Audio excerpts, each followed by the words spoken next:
Hello everyone, and thank you for taking the time to join us on this glorious afternoon here in Cheshire for the launch of Bentley's new Bentayga. I'll see you in the garden.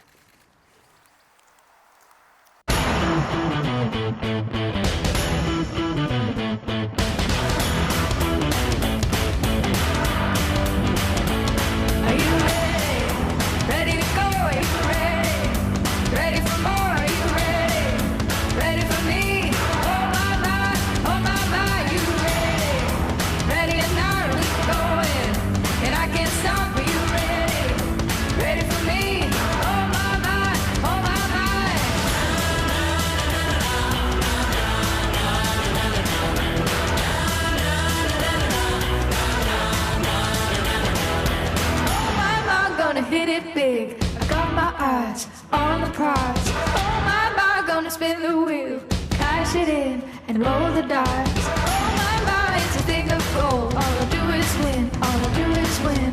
Oh my, no one ever fold. Start it up, let the game begin. Way up high, I'm taking low, I'm feeling right from head to toe. Line it up and let it roll. Here I go. Are you ready?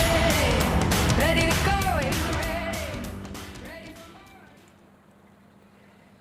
Welcome to this beautiful garden just down the road from the home of Bentley in Crewe.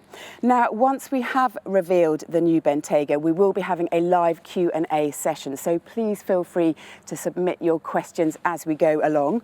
I am joined now by the Chairman and Chief Executive of Bentley, Adrian Hallmark. Adrian, hello, lovely to see you and at a socially appropriate distance. Hi Vicky, pleasure to be here, and of course we're very fortunate that Bentayga is 1.998 metres wide, so we've used it to actually measure this distance out. Perfect. Now, the Bentley is the first one to be launched as part of the new Beyond 100 strategy. Can you tell us a bit more about that? Yep. So last year was our centenary, and of course, as we came to that date, we reflected deeply on what made the brand successful in the past and what may make it successful in the future. I think it's fair to say the next 10 to 20 years will see radical change for the industry and for Bentley itself. That comes in the form of new customer types, new markets that are opening, but also electrification of the products and decarbonisation of our business. So we're already on the journey. The factory is carbon neutral. We've started by electrifying Bentayga with the hybrid, and we have a strong plan to bring our first full battery electric vehicle to market within the next 5-6 years maximum. So we're on track. And that strategy is all the more important in the wake of COVID-19. How has Bentley responded to the challenges that that's thrown up? Well, I think the first response is we've not changed the strategy. The mission to become the most sustainable and successful luxury brand in the world remains the same. This has certainly slowed down certain things. There's no question about that. We've closed the factory down for 7 weeks, first time in the history of the company. We've then got back to work, but at partial production rates. So the financial impact it makes short term is significant. But as I say, it won't put us off the long-term direction for the company, and keeping our colleagues safe was number one priority, and protecting the future investment was number two, and we've achieved both. So the factory, which is just a few miles over there, is up and running. What are the next steps? Well, to get us to this stage already has been incredible, because we've had most of the workforce working from home all the way through the crisis. So the next steps are to launch, first of all, the new Bentayga that we're here to celebrate today, and then systematically to roll out the derivatives, the hybrid, the different powertrains in that model, but also there'll be lots of innovation in the rest of the range and Mulliner products in the future. And then, of course, I've mentioned electrification, but also this movement of the brand into new customer groups, new markets, and growing the business over the next 5 years when we've got through the immediate crisis. That's the focus that we have now as a team. Lovely, thank you very much for now. Okay, let us turn our attention now to Bentley's sector-defining SUV, the Bentayga.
I am now joined by the person responsible for the Bentayga, the product line director, Chris Cole. Chris, we saw there an impressive resume of the Bentayga's journey so far. I particularly like the jumping shot. Yep.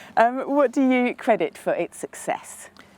Its dominant success, I think without any doubt, is that it was the first ever luxury SUV. And in that position, it's created that sector. And even with some competitors coming into that sector, we've maintained a pinnacle position and pretty much dominated amongst all of those competitors, which is amazing.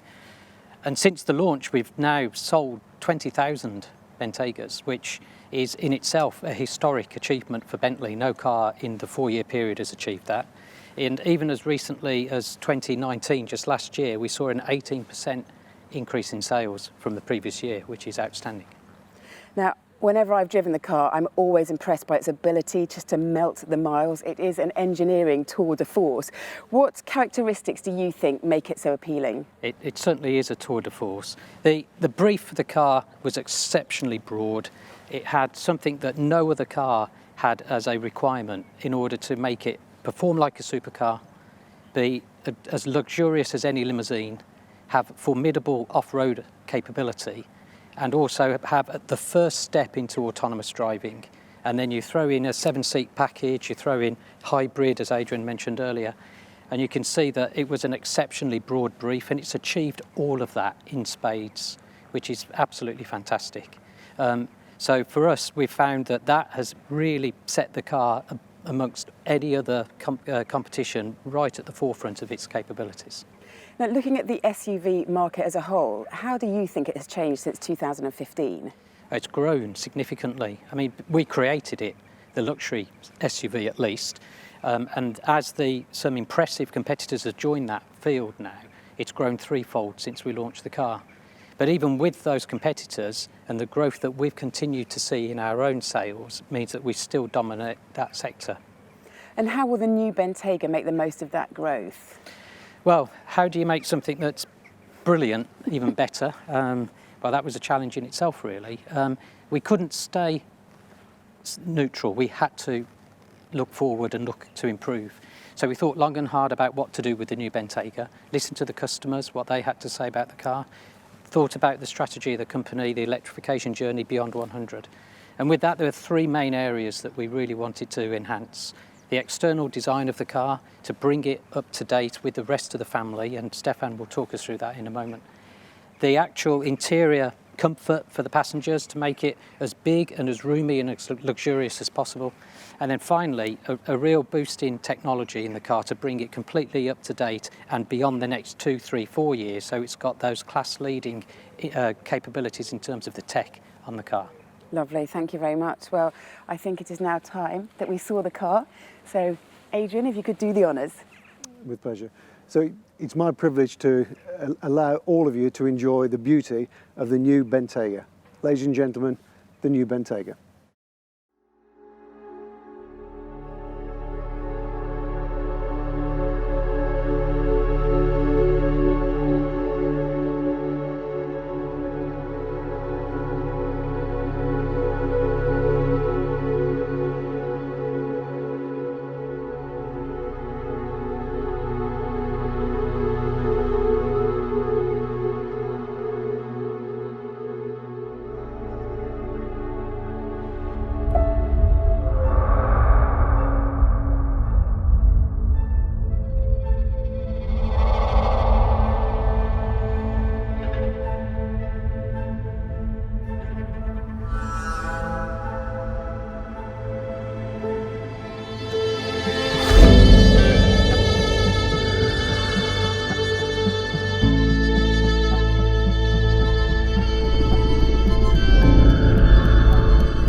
Well, here it is, resplendent in rose gold and alpine green. And to talk us through in more detail is the Director of Design, Stefan Silaf. Hello, Stefan. Hello, Vicky. Great to see you. Lovely to see you too. Now, there's another dazzling design from you, and yet you've managed to maintain such a presence. How have you done this?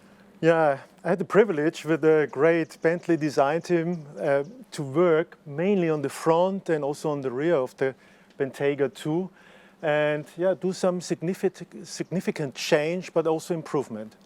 So looking at the front, how does that differ from the first generation Bentayga? So we literally changed more or less everything from the A-pillar forward, and starting maybe with the bigger picture, the proportion, we had the chance to widen the stance of the car for 10 millimeter on each side. Talking a little bit about measurements, we also had the chance to lift the bonnet for 30 millimeter to give a more upright and prominent statement of our face, let's say. And those headlamps are pretty mesmerizing as well. Yeah, I mean, we had the chance with all the changes in getting the front more upright, also to change the fenders, and we integrated elliptical lights and also look at the details. This crystal cut glass theme we have been establishing also in the Continental GT and the Flying Spur gives a certain kind of family feeling to the Bentayga 2 and the rest of our portfolio. Now I notice as well that you've brought that through to the rear, and this is a new back end. So if you can talk us through this, that would be lovely. Yeah, I mean, the rear end is really doing a big step. Also with regard to the stance, again, the wheels came out also in the rear for 10 millimeter.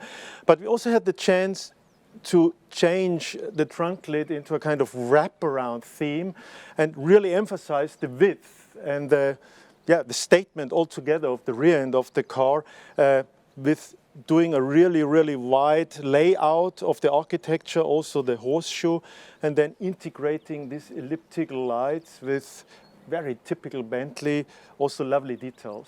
It does look a lot wider, is it? Or is it just magic from you? It is not wider, it is, I wouldn't say magic, but it is a part of our, let's say, professional business to make things look really more and more advanced, and this was one of our little tricks we were playing, let's say. Now in profile it also looks a bit longer, so is that another special Stefan trick? Again, yeah, I mean the overall length and also the wheelbase hasn't changed. I suppose the effect arrives from the fact that the bonnet is longer, and then to counterbalance the kind of prominent front end, we had the chance also to work on the rear spoiler, also for aerodynamic reasons, but it also is stretching the overall length of the car visually. Well, visually it already looks fast, and I'm sure it will be. What about inside the car? What about the major changes? An exercise we really enjoyed. It's always is and has been a lovely interior. And we have now the chance to change the big things. We had the chance to work on the seats, on the door trim, on the dashboard, and on the center console. It does look like another exquisite work of art. What about the materials? Can you talk us through a few more details? Yeah, before I go to the materials, there have been two major changes in the dashboard. So the whole, let's say, dashboard became more digital. So we integrated a digital combi instrument and also a 10.3-inch digital display in the center console. And Chris is going to talk a little bit more in detail about all the technical effects of these devices. Yeah, and coming back to your question on the materials, I give you a few examples. One of the things I really love is this decoration part over here in the door trim, in the dashboard. It's diamond polished 3D aluminum. And we're talking a little bit also about sustainability in this case. We have two more new veneers, sustainable veneers introduced as well. The Crewe and the crown cut walnut. Focusing on details in the door trim, in the seats, we have the quilting, and it is in the seats also accompanied with a new micro piping, so it gives a very modern statement. And yeah, altogether I would say the combination of the materials, of the colors, a big step forward into fresh and modern statement. Lovely, thank you so much indeed for that first look, Stefan. My pleasure, Vicky. Thank you. So we have had a look at the surfaces now, and let us ask Chris to dig a little bit deeper and go beneath. Chris, can you talk us through the cabin, please, from your point of view? Oh, of course, yes. So we'll start with the back of the rear part of the car because, as I said, one of the key objectives was to improve on the comfort of the passengers and really look to get that enhance what we had as a really high level of comfort, take it one step further. So with some innovative work with seats, new seating arrangements, we've increased the leg room for the passengers, in particular on the 4-seat variant with different positioning of the occupant. We've got up to 100 millimetres additional knee room, which is really good and really helps set off that sort of limousine experience in the back of the car. And with the 5-seat, we've introduced cooling in the seats as well as heating in the seats. There's also, for the rear occupants, an enhancement in the touchscreen remote with a 5-inch screen now with more functionality that allows the people in the rear of the car to have much more control over the climate, over the music that's playing and some of the important information about what the car's doing, which is great for just entertainment generally in the back of the car. So the rear cabin has more comfort and even more control, particularly for children who will love that. Yes. And for the customers who want to drive rather than be driven, what can they expect up front? Well, it's a formidable driving machine, as we know, anyway.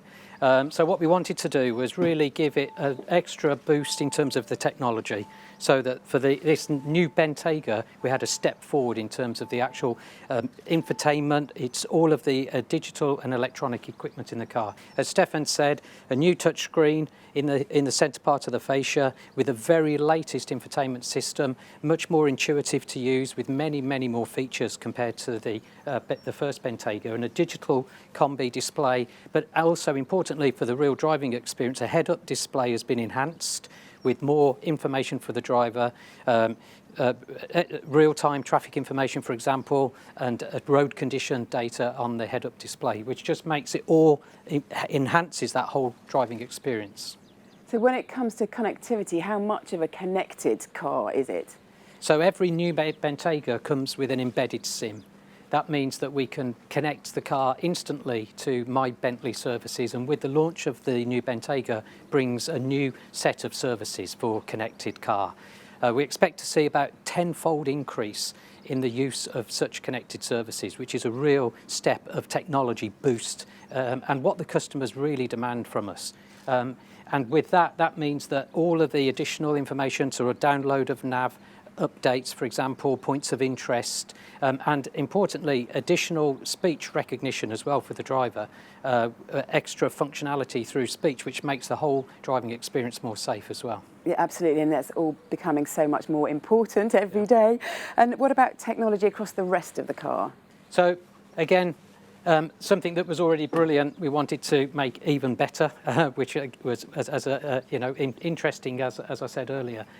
So we launched the car with the 4-litre V8, 550 PS engine, which is extremely efficient.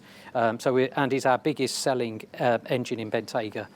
So we're really pleased to do that. Also, the innovative 48-volt body control system is on the vehicle and has been enhanced with, for example, as Stefan said, the difference in the track of the vehicle, that extra 20 millimetres makes all the difference to just improve what was already great, just one step forward in terms of steering feel and lateral control of the car. And you mentioned earlier the headlamps, for example.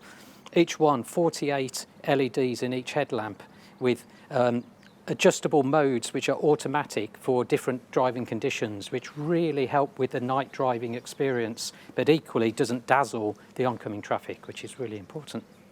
Now, you mentioned that at launch we will have the V8. So when can we expect the hybrid, which will be part of the Beyond 100 strategy that Adrian spoke about earlier? Yeah, the hybrid will be available through the rest of this year.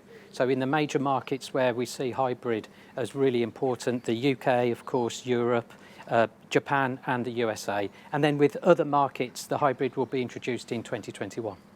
Lovely. Thank you very much. I look forward to driving them both. Yeah, great.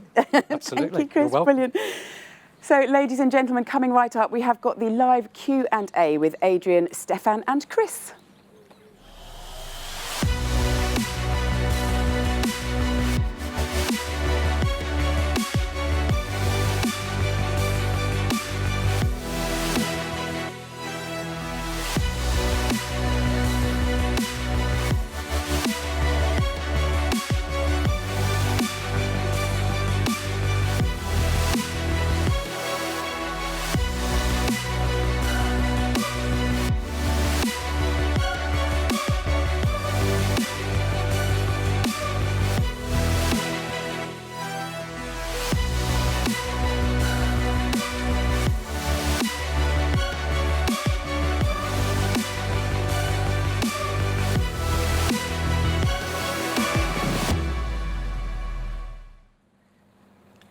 So now it is time for me to put your questions to the team, and I will start with Adrian.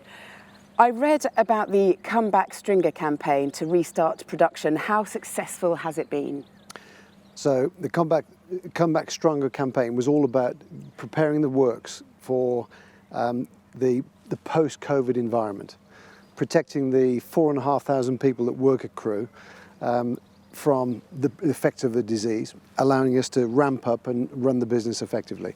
And it was a fantastic experience, actually. We took all the Public Health England guidelines, plus lessons from 12 factories around the group that had already restarted, and then a huge innovation process. 250 changes to the way that we operate.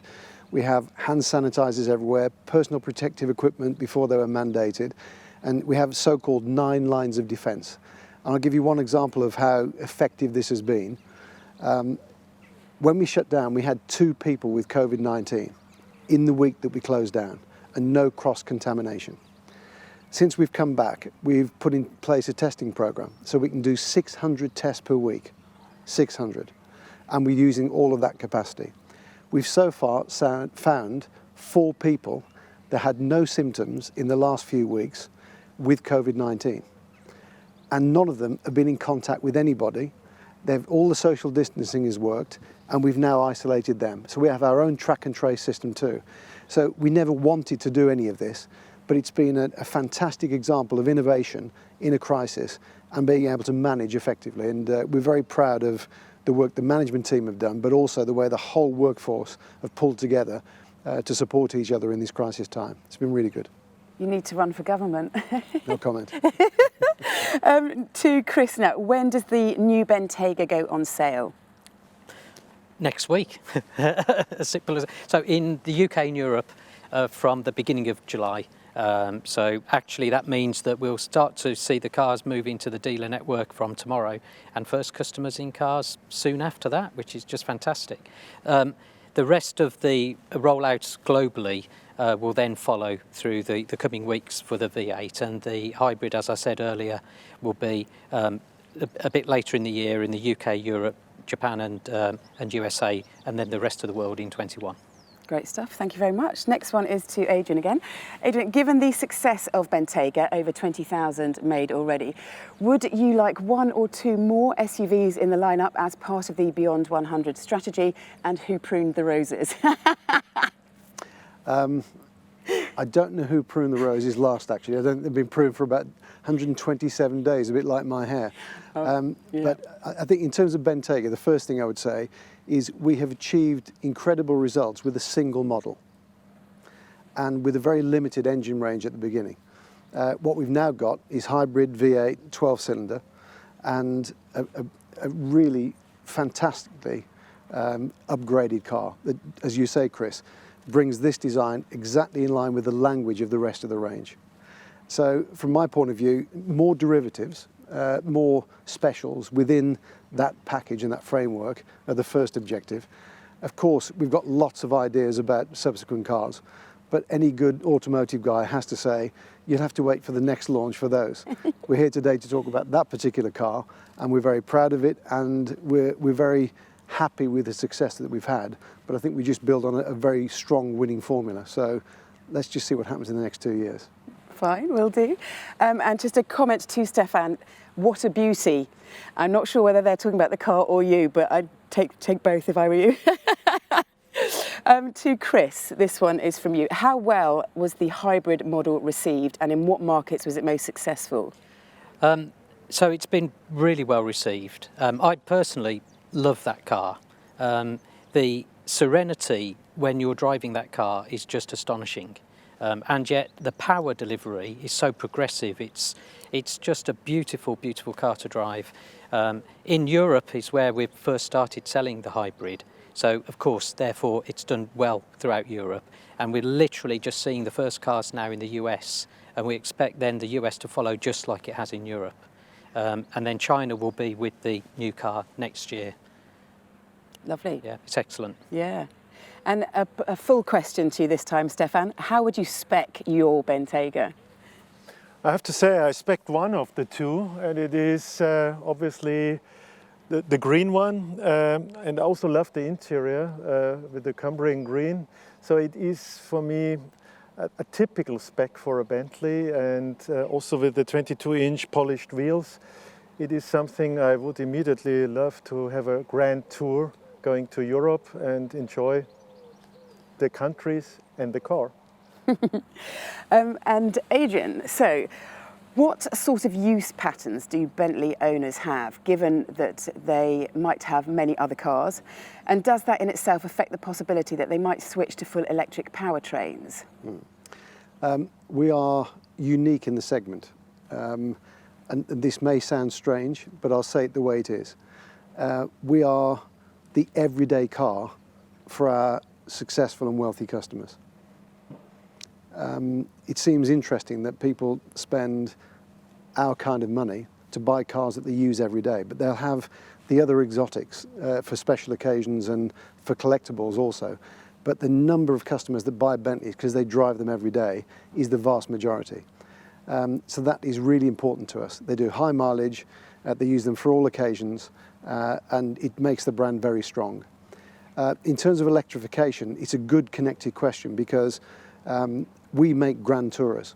You know, you've talked about performance. You probably saw the speedometer on the screen, 190 miles an hour for the speed. SUV, about the same as a 911, top speed. But when it's in normal mode, it's like the most luxurious and tranquil environment you could be in. And it's that polarity of capability that we possess, Bentley, grand touring capability, that is what we stand for. So for me, electrification is fantastic. It fits perfectly with the brand. Effortless, quiet, refined performance. The problem is the battery power is not sufficient to give you the same distance of range that you get with a regular car. And to have a grand tourer that can't go touring wouldn't be a grand tourer, and then it wouldn't be a Bentley. So we say mid-20s for our first electric vehicle because we believe then the power density of batteries will be sufficient to be able to drive the distance and the speeds and performance that you'd expect from a Bentley without any worries. And that's where we're targeting. Excellent response. Thank you so much. Chris, this one's for you. How many test and development mules were used for the new Bentayga, and how many R&D kilometres were driven with these cars? Too many, he said. Too many.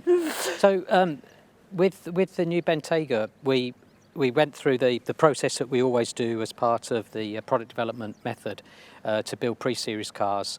In total, there were a number of cars built in order to get ready for full durability testing and certification approval, and then of course to prepare production.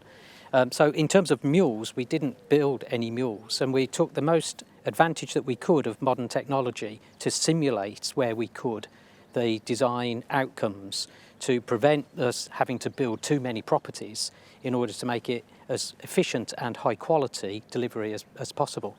And actually, we're pleased to say that the new Bentayga programme has delivered almost spot on at every point of its delivery, which is in itself exceptional. And even with the COVID crisis, we've been able to still continue to get the car into series production without too many problems at all, which is remarkable testimony to the workforce and all the engineers and all of the team back at Crewe. And the next question is, what is the asking price, and is there a W12 coming?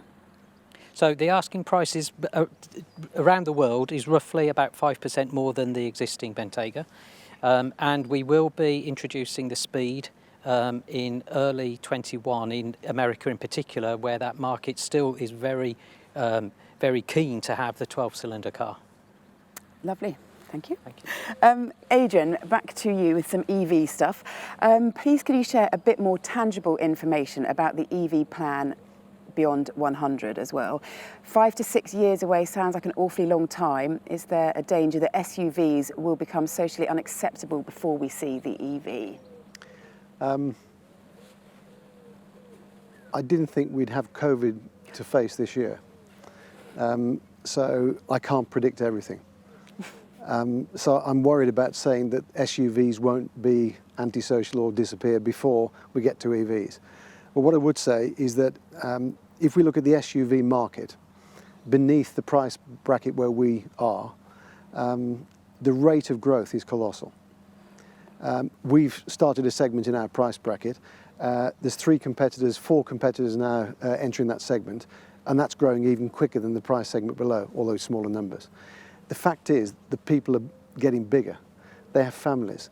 They want to do things in their vehicles. So SUVs are there because people want and need a certain type of car for a certain type of activity. Now actually with a plug-in hybrid, for example, I'm getting over 60 miles per gallon out of the hybrid that's parked out of there, doing a 10-mile journey twice a day with a 30 miles range, charge it every second day, and the engine will only fire up if it's -2 degrees or if I have to go on a longer journey. And then it will still do 35 to 40 to the gallon. So as long as you charge it, the hybrid can turn an SUV into a regular family car in terms of consumption. So I don't think SUVs will go out of fashion because we all want them. It's our job as an industry and our job as a brand to actually make them sustainable. So hybridization is step 1. Better battery performance, even in plug-in hybrids, step 2, as fast as we can, so you get more electric range in proportion to engine range. And step 3, when the power density is right, full battery electric. And if anybody's got the technology out there that can do it tomorrow and it's validated, give us a call. If not, for all the top suppliers in the world and the research activity that's going on, it's 5 or 6 years away. And that's not just for Bentley, that's for any company that does cars over a certain size, over a mid-size kind of family car. Lovely, thank you very much. Stefan, the new Bentayga now shares a likeness with the GT and the Flying Spur. So what are the key elements of Bentley's design language? Well, that's a question we need another hour. But first of all, I think we are continuously working on our design strategy and criteria, also exchanging our opinions with Adrian and the board to make sure we are really sailing in the right direction altogether. And yeah, when we look at the current glimpse, you have to remember we are working 5 years in advance. So what we are doing in the studio will be in 5 years in the market. So, but what we have been doing and what you see in the moment, I think it is still, first of all, the matrix grille in the front when we talk about the face, because this is what gives the impact. This is our products that are hitting the heart of our customer. So the impact is the front, the matrix grille, and then still the 4 round elliptical lights. This is another important issue. And then I mentioned the details before. The crystal cut theme is now kind of fulfilling our portfolio with the Continental GT, the Flying Spur, and now the Bentayga 2. So it is a family DNA you can feel as a customer, and you feel also the brand over there. Then I would say on the side we have these really characteristic body lines, and they are structuring the side evaluation of all our Bentleys and giving a certain kind of mixture of muscular, very, very, I would say, erotic surfaces and very, very sharp and crisp lines. That also shows the ability of what we are able to do in the factory. Not every car manufacturer is able to do or to transform our wild ideas into something so satisfying and so full of quality.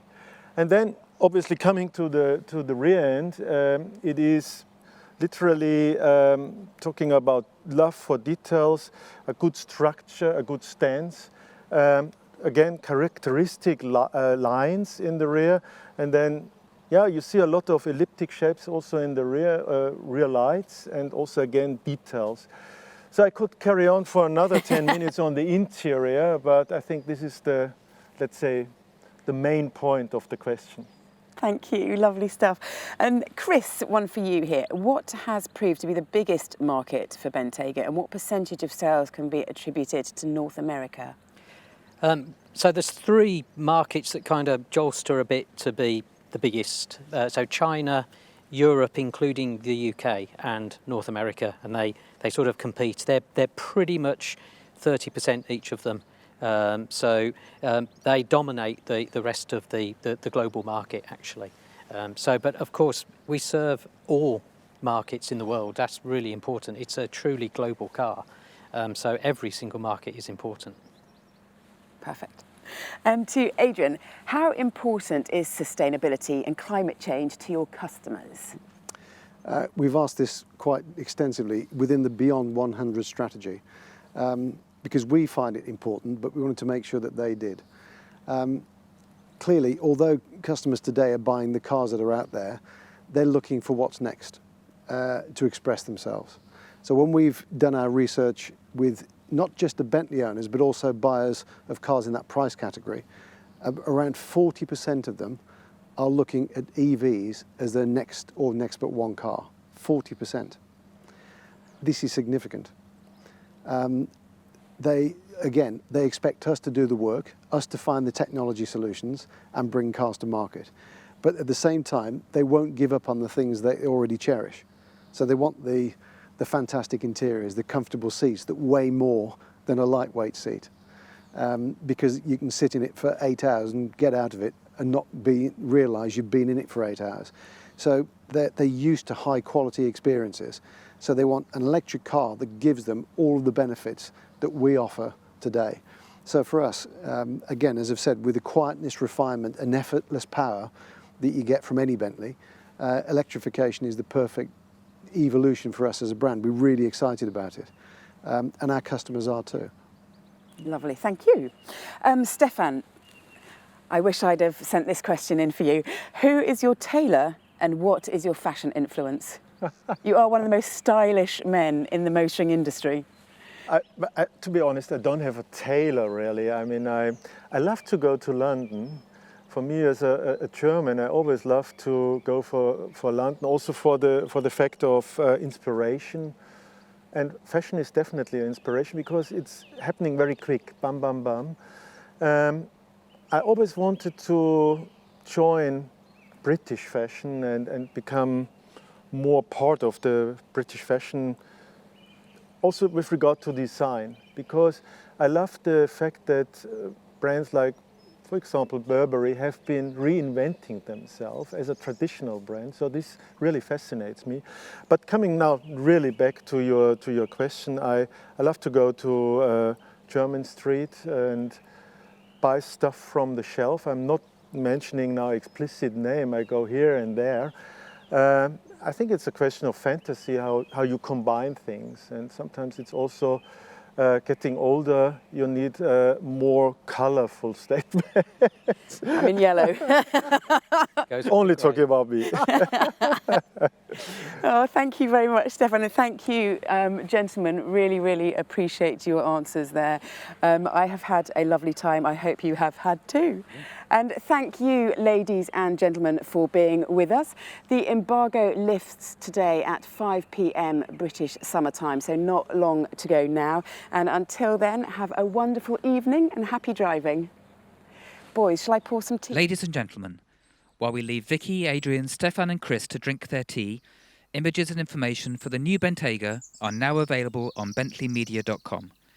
Thank you so much for joining us, and we do hope to see you in person very soon.